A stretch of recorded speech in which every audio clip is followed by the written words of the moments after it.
দর্শক, আরেকটি অবাক করা ঘটনা।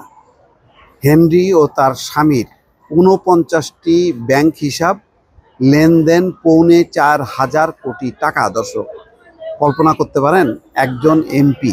আজকে আরেকটা ভিডিও করেছিলাম, সেখানে ২৯ কোটি বা ৩৭ কোটি টাকা একজন এমপি। তখনই বলছিলাম যে শেখ হাসিনার সময় কি পরিমাণ তার যেই মানে এমপি, মন্ত্রী, তার সহযোগী দোসররা কোটি কোটি টাকার মালিক হয়েছে।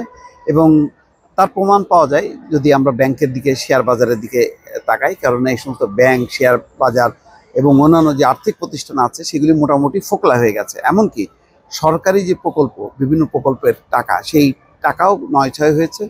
ওই একটা বালিশের দাম যেমন ১,০০,০০০ টাকা, ১০০ টাকা দাম ১,০০,০০০ টাকা। এইভাবে প্রকল্প থেকে লুটপাট, ব্যাংক দেউলিয়া করা, শেয়ার বাজার তছনছ করা, এইসব কারণেই কিন্তু বিভিন্ন এমপিরা, ক্ষমতাশালীরা, তারা কোটি কোটি টাকার মালিক হয়েছে। আমরা এতদিন পর্যন্ত শুধুমাত্র আপনাদের এস আলম বা সালমান এফ রহমান এই পর্যায়ের সামিট গ্রুপের কথা বলেছি, কিন্তু এর বাইরেও যারা সাধারণ পর্যায়ের এমপি আছে তারাও কত টাকার মালিক। দর্শক দেখেন, এই সমস্ত হিসাব দেখলেই বোঝা যায় যে সিরাজগঞ্জ ২ আসনের আলোচিত সাবেক এমপি জান্নাত আরা হেনরি ও তার স্বামী শামীম তালুকদারের ৪৯টি ব্যাংক হিসাবে প্রায় ৩,৮৯৩ কোটি টাকার সন্দেহজনক লেনদেনের প্রমাণ পাওয়া গেছে। একই সঙ্গে প্রায় ৭৮ কোটি টাকা অবৈধ সম্পদ অর্জনেরও প্রমাণ পেয়েছে দুর্নীতি দমন কমিশন। এসব অভিযোগে তাদের বিরুদ্ধে পৃথক ২টি মামলা করা হয়েছে। সোমবার দুদকের ঢাকা সমন্বিত জেলা কার্যালয়ের সহকারী পরিচালক আসিফ আল মাহমুদ বাদী হয়ে মামলাটি করেন। মহাপরিচালক মোহাম্মদ আক্তার হোসেন মামলাটির বিষয়ে গণমাধ্যমকে জানিয়েছেন।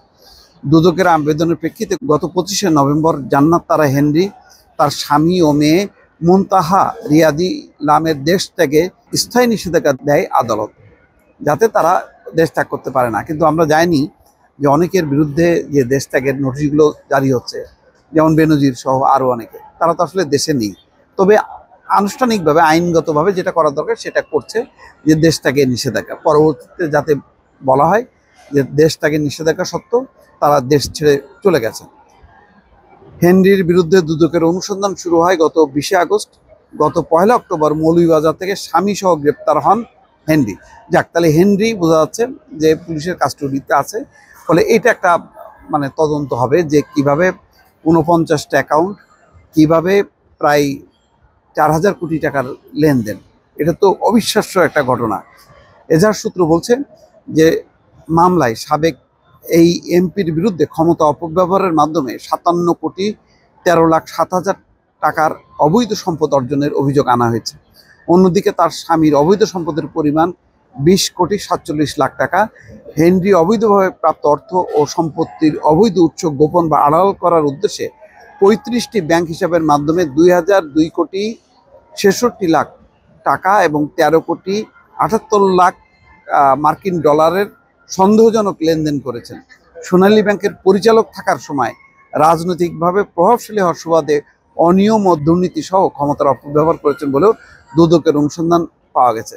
তাহলে দর্শক বুঝতে পারছেন, এই যে সোনালী ব্যাংকের বড় বড় প্রজেক্টে যে অনিয়ম, এবং সোনালী ব্যাংকের মতন শক্তিশালী ব্যাংক কেন দুর্বল হয়, এর কারণ হচ্ছে এর পরিচালকরা হয় এই হেনরির মতন এমপিরা। সেই কারণেই আজকে ব্যাংকের এই অবস্থা। অপর এজাহারে বলা হয়, আসামি মোহাম্মদ শামীম তালুকদার তার স্ত্রী জান্নাত আরা হেনরির অপরাধ লব্ধ অর্থ দ্বারা জ্ঞাত আয় বহির্ভূত সম্পদের মালিক হয়েছেন। তিনি তার ১৪টি ব্যাংক হিসাবে ৩০৬,৬৭,০০,০০০ টাকার সন্দেহজনক লেনদেন করেছেন। দর্শক, এইভাবেই এক এক করে যদি এমপিদেরকে ধরেন, তাহলে কেউ আসলে ওই ১০০-২০০ কোটি টাকার নিচে না, কোনো কোনো ক্ষেত্রে ১,০০০ কোটি টাকা ছাড়িয়ে যাচ্ছে। তার প্রমাণ হচ্ছে এই তথ্য। দর্শক, ভালো থাকবেন। আল্লাহ হাফেজ।